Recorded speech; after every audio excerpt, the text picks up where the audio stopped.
Good morning, comic book fans. Welcome back to Comics in 5 Minutes. I'm Revel No Shorty, and I'm going to review Daredevil for you.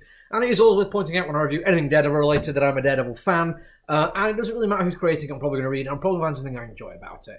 In this particular instance, it helps quite a lot that it's Salih Ahmed, who's a fantastic writer who did a brilliant job on Miles Morales. He did have one little thing that annoyed me a little bit, tiny bit, which was just he did a clone saga and on his own, like a Ultimate Invasion kind of thing going on.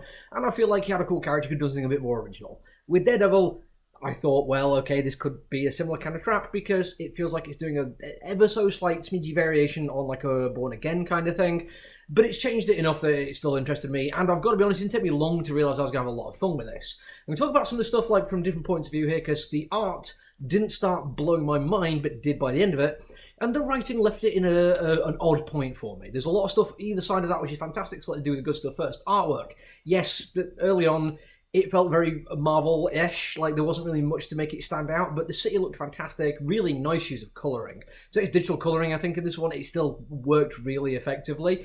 It did take a few pages in before I finally hit that point where I was getting what they were going for, and we saw some fantastic artistic choices in terms of combat sequences, playing around with Matt's radar vision kind of thing, which is always a bit of a sticking point for me. I don't think anyone's done a really good job of kind of explaining what it would be like for somebody who's blind to see that way. It feels like it always just be like, let's draw some radar lines on it and turn it red.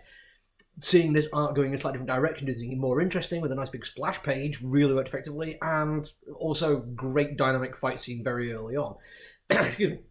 It really got into its own, though, when we started introducing some of the characters, particularly what I think is a demonic entity or an embodiment of sloth as one of the sins, which takes over Elektra. And there's this wonderful moment when Matt kind of figures out what's going on, and we see the body of Elektra up to here, then this thing's head, but it is a giant, and its entire body with massive arms and legs coming out from it, and it is absolutely unsettling.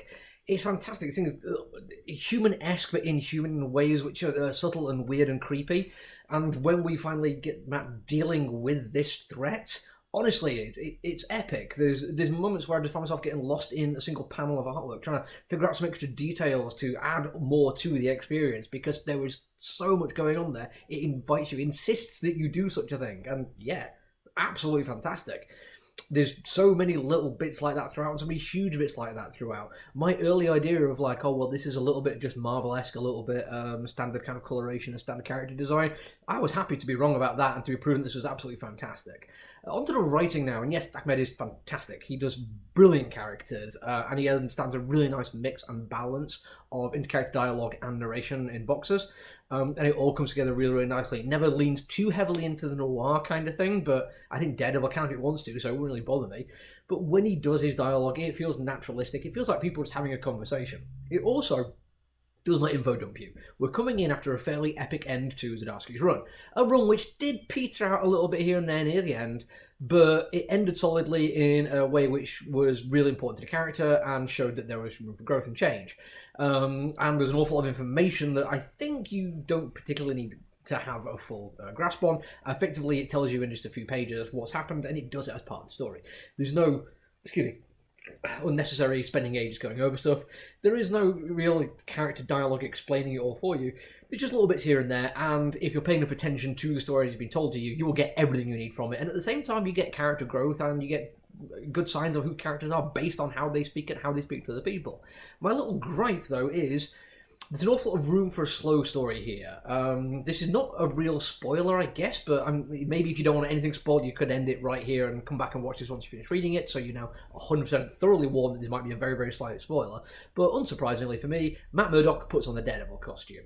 It was pretty much always going to happen. I'd have been kind of surprised if it didn't, but I'd have been happy if it didn't happen yet, because I don't mind like a slow build-up. There is a writing idiom, I suppose, where people talk about, is this the most exciting part of a character's life? If not, then why aren't you showing me that bit of it? And I think that does have certain grounds, but here I think rushing to get him back in the costume belittles a little bit how much of a struggle it was for him to get back into it. And I think just by the end of the issue, him just wearing the Daredevil costume again felt a little bit like it was taking away from Matt's growth and like how much it would have meant for him. Yes, you get through like textual story that there's been a bit of a time gap between the end of the last run and this one, so he's clearly been living for a while as Father Matthew. but I think I wanted a bit more of him doing that so we can see who he was as Father Matthew, rather than just a few pages in the first issue. But overall, thoroughly enjoyable, and I can't wait for the rest of it. I hope you all enjoy it too. That's it for me for now, though. There's a lot out this week. Avengers Incorporated I want to read, and Batman and Gargoyle I want to read, and maybe like 2 or 3 other little bits and pieces as well. One thing I'm probably not going to read of you, but you should totally check it out, the new Creep Show. Last 5 issues started strong, but kind of petered off at the end there. This one, they've got Garth Ennis doing the very first story, and honestly, strap the hell in. He pulls no punches, and it's absolutely spectacular. I'm not going to review the entire thing, because it's only 12 pages, but go and check it out. You'll not be disappointed.